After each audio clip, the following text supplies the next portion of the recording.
Ya tenemos nuevo gobierno en España. ¿Cuáles son las claves que se ocultan detrás de los nombres de los ministros? Veámoslo. Pedro Sánchez ya ha escogido a los ministros que conformarán su nuevo gobierno en España, y entre los nombres encontramos diversas claves sobre cuál será la orientación de ese gobierno. Vayamos paso a paso. En primer lugar, Nadia Calviño repite como vicepresidenta primera del gobierno y ministra de Economía. Se trata de un nombramiento muy probablemente provisional, dado que Calviño es ahora mismo la candidata mejor posicionada para ocupar, a partir del 1 de enero de 2024, la presidencia del Banco Europeo de Inversiones. Por tanto, si se confirma finalmente que Calviño es la nueva presidenta de este organismo europeo, la plaza de ministra de Economía quedará vacante. ¿Y quién puede terminar ocupando esta plaza? Pues a tenor de la configuración del nuevo gobierno, diría que el mejor posicionado para hacerlo es el ministro José Luis Escrivá. José Luis Escrivá era hasta el momento ministro de Seguridad Social, pero en un movimiento aparentemente extraño, Pedro Sánchez lo ha apartado en este nuevo gobierno del Ministerio de Seguridad Social para nombrar ministra del ramo a Elma Saiz, exconsejera de Economía y Hacienda en el gobierno de Navarra, y a José Luis Escrivá lo ha dejado marginado, recluido, a un ministerio de nueva creación llamado Ministerio de Transformación Digital. Ahora bien, démonos cuenta de que este Ministerio de Transformación Digital en realidad es una segmentación del Ministerio de Economía que hasta el momento ostentaba Nadia Calviño. Nadia Calviño era ministra de Asuntos Económicos y Transformación Digital. Pues bien, a partir de ahora Nadia Calviño solo será ministra de Asuntos Económicos y José Luis Escrivá se queda con el contenido de Transformación Digital. Previsiblemente, cuando Nadia Calviño abandone el gobierno para ocupar la presidencia del Banco Europeo de Inversiones, estos dos ministerios se fusionarán de nuevo, Ministerio de Asuntos Económicos y Transformación Digital, y José Luis Escrivá será el candidato natural para ocupar ese puesto. En segundo lugar, Félix Bolaños, que hasta ahora era ministro de Presidencia, pasará a ser también el ministro de Justicia. ¿Y qué relevancia tiene este nombramiento? Pues dar la batalla para colonizar el Consejo General del Poder Judicial. Al fin y al cabo, Félix Bolaños es uno de los más firmes opositores a que cambie el modelo de nombramiento de los vocales del Consejo General del Poder Judicial. Félix Bolaños rechaza que los jueces puedan escoger a los vocales del Consejo General del Poder Judicial, que es la reforma que le reclama el Partido Popular para que pueda haber un pacto entre PP y PSOE, y aboga en cambio porque sean los políticos los que continúen nombrando a los vocales del gobierno de los jueces. En un Estado de Derecho, en una democracia, con nuestra Constitución, ni los jueces pueden elegir a los jueces, ni los políticos pueden elegir a los políticos. A todos nos eligen los ciudadanos, porque son poderes del Estado. Por tanto, vamos claramente hacia un asalto del Poder Judicial por parte del Partido Socialista. En tercer lugar, los nombramientos como ministros de Pablo Bustinduy y de Ana Redondo, que es otra forma de decir el modo en el que Pedro Sánchez y Yolanda Díaz han enterrado la presencia de Podemos dentro del Consejo de Ministros. Por un lado, Pablo Bustinduy será ministro de Derechos Sociales, de Consumo y de Agenda 2030. Se queda así con dos ministerios que previamente tenía el espacio de Unidas Podemos. El Ministerio de Consumo, que estaba ocupado por Alberto Garzón y que desaparece como ministerio independiente, probablemente porque nunca tuvo mucho sentido y fue un ministerio creado ad hoc para buscar un encaje a Alberto Garzón, y por otro lado, y sobre todo, se queda con el Ministerio de Derechos Sociales y Agenda 2030, que es el ministerio que en un primer momento ocupó Pablo Iglesias y que tras la salida del gobierno de Pablo Iglesias pasó a ocupar la nueva secretaria general de Podemos, Ione Belarra. Pues bien, Ione Belarra es expulsada del gobierno y se coloca en su lugar, como digo, a Pablo Bustinduy. ¿Y quién es Pablo Bustinduy?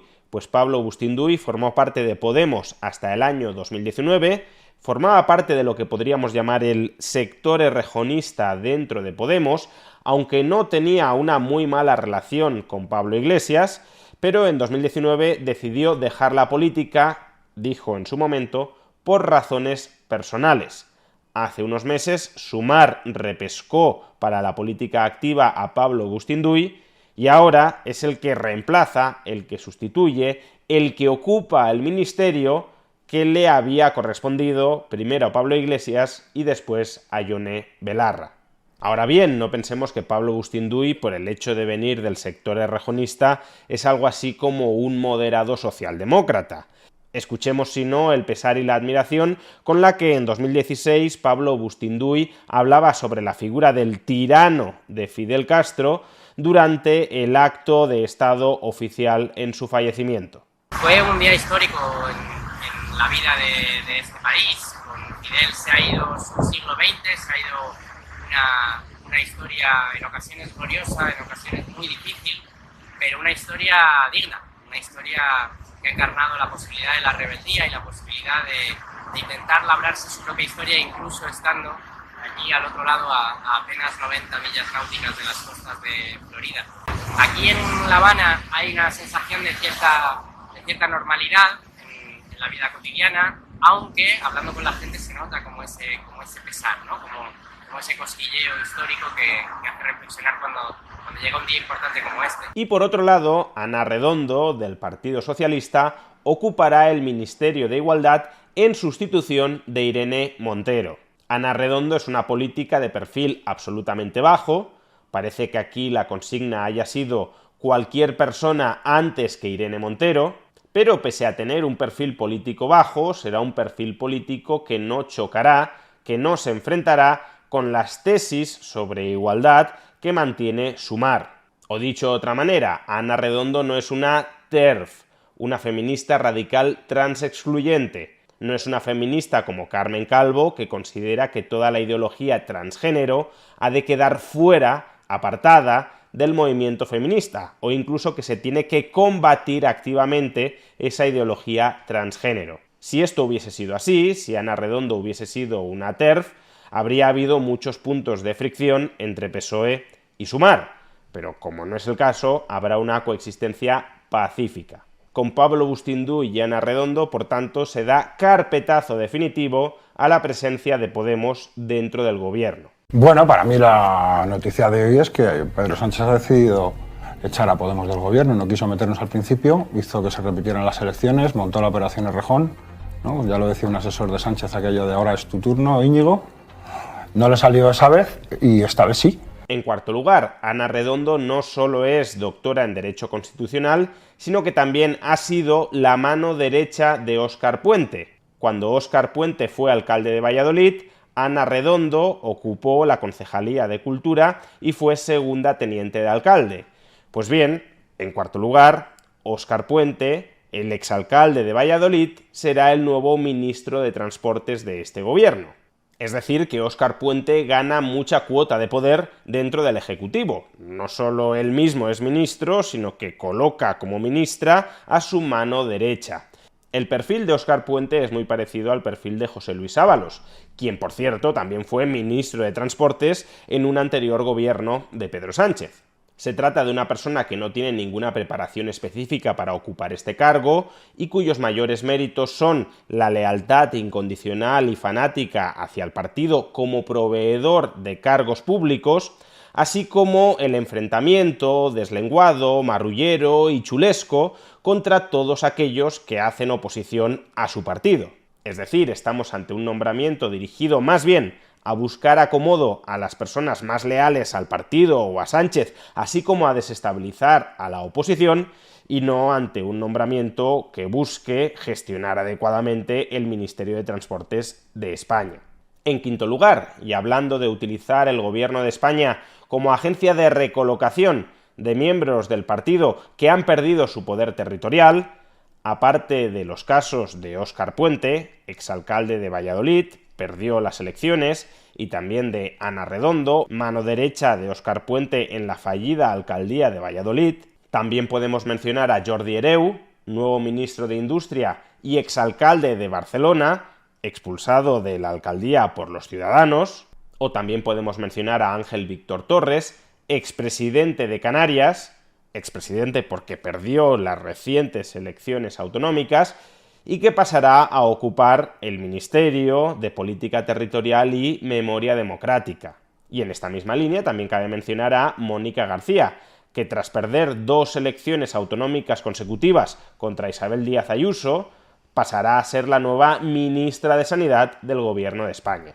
En sexto lugar, y dentro del capítulo de creación de ministerios ad hoc para colocar las cuotas de poder de mi socio de coalición, en este caso de Sumar, encontramos 2 nuevos ministerios. Por un lado tenemos el Ministerio de Cultura, que se desgaja del Ministerio de Cultura y Deportes. Este ministerio estaba ocupado hasta el momento por Miquel Iceta, del PSC, Partido de los Socialistas de Cataluña, pero claro, como el PSC ahora conserva su cuota de poder a través de Jordi Hereu, ministro de Industria, pues a Miquel Iceta ya se lo puede echar del gobierno para desgajar este ministerio en 2.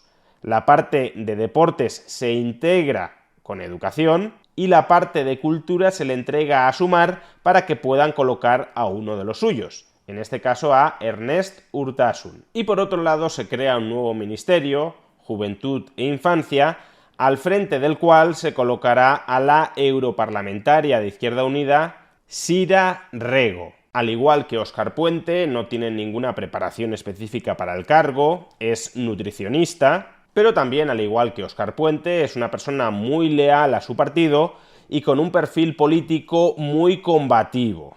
Pido vuestro apoyo para que construyamos juntas una Europa más democrática, más justa y más fraterna, en definitiva, antifascista. Arriba las que luchan. Decirle al señor de Vox que decir que Lenin es un genocida, además de, evidentemente, lo que expresa es que usted es una persona de extrema derecha, lo que expresa es que ha leído muy poco sobre la historia universal. En general, yo le voy a recomendar, para que aclare su concepto acerca de Lenin, si le viene bien, que lea un libro maravilloso que se llama 10 días que estremecieron al mundo, de John Reed, en el que se da una prolija crónica de lo que fueron los días de la Revolución Rusa. Parece que, bueno, que ustedes no saben lo que es esto. Entiendo que también por su marco ideológico es imposible que lo entiendan. Y por último, se tratará de un gobierno que en sus líneas maestras será muy continuista. Siguen al frente de sus cargos y por tanto seguirán desplegando políticas similares a las desplegadas hasta la fecha: Yolanda Díaz, como vicepresidenta segunda del Gobierno y ministra de Trabajo; Teresa Rivera, como vicepresidenta tercera del Gobierno y ministra de Transición Ecológica; María Jesús Montero, ahora como vicepresidenta cuarta del Gobierno y en todo caso ministra de Hacienda; José Manuel Álvarez como ministro de Exteriores; Fernando Grande Marlaska como ministro del Interior; Margarita Robles como ministra de Defensa; Pilar Alegría como ministra de Educación y a partir de ahora también portavoz del Gobierno; Luis Planas como ministro de Agricultura; o Diana Morant como ministra de Ciencia e Innovación. Por tanto, y en definitiva, este gobierno es un gobierno personalista que gira alrededor de la figura de Pedro Sánchez y que es fruto de 2 procesos de negociación política por el reparto de los sillones. Por un lado, la negociación y recolocación entre las distintas familias que conforman el PSOE, y por otro lado, la negociación y acomodo entre PSOE y Sumar, con el añadido de la necesaria laminación de Podemos. Pero las líneas generales de acción política de este gobierno seguirán siendo exactamente las mismas que hasta ahora, para bien, o mejor dicho, para mal.